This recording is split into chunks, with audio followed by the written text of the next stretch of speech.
সামনের নির্বাচনে ইসলামপন্থীদের ইনশাআল্লাহ একটাই বাক্স হবে। আলহামদুলিল্লাহ, আলহামদুলিল্লাহ, সালাতু ওয়াসসালামু আলা রাসূলিল্লাহ ওয়া আলা আলিহি ওয়া আসহাবিহি আজমাইন।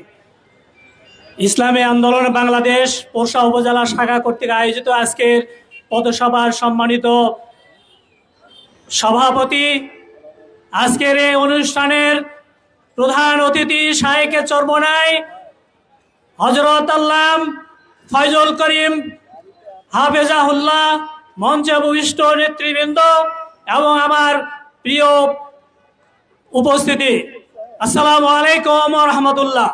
সম্মানিত উপস্থিতি, 24শে জুলাইয়ের ফ্যাসিবাদের পতনের পর আজকে বাংলাদেশের আনাচে কানাচে একটি সুর উঠেছে যে আমরা সব দলকে দেখেছি স্বাধীনের পর, এবার আমরা ইসলামপন্থীদেরকে সমতায় দেখতে চাই।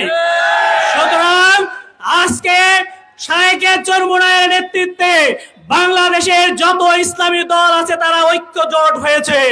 সামনের নির্বাচনে ইসলামপন্থীদের ইনশাআল্লাহ একটাই বাক্স হবে ইনশাআল্লাহ।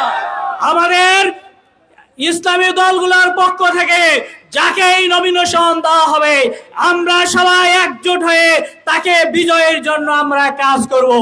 প্রিয় ভাইরা, এই দেশ স্বাধীনের 54 বছরে আমরা বিভিন্ন দলকে দেখেছি তারা লুটপাট করে আমাদের সম্পদ অবৈধভাবে ভক্ষণ করেছে। তারা আমাদের দেশের উন্নয়নের পরিবর্তে তাদের ভাগ্যের উন্নয়ন করেছে। সুতরাং সামনের নির্বাচনে নতুন করে কোন ফ্যাসিবাদকে আমরা ক্ষমতায় দেখতে চাই না, কোন চাঁদাবাজকে, কোন দখলদারকে, মসজিদ মাদ্রাসা দখলকারীদেরকে আমরা ক্ষমতায় দেখতে চাই না। আমরা সামনে কোরআনের আলোকে একটি মানবিক ইনসাফপূর্ণ বাংলাদেশ গড়তে চাই। সুতরাং আসুন আজকে ইসলামপন্থীদের হাতকে শক্তিশালী করার জন্য উদাত্ত আহ্বান রেখে আমার কথা শেষ করছি। আল্লাহ হাফেজ। আসসালামু আলাইকুম ওয়া রাহমাতুল্লাহি ওয়া বারাকাতুহু।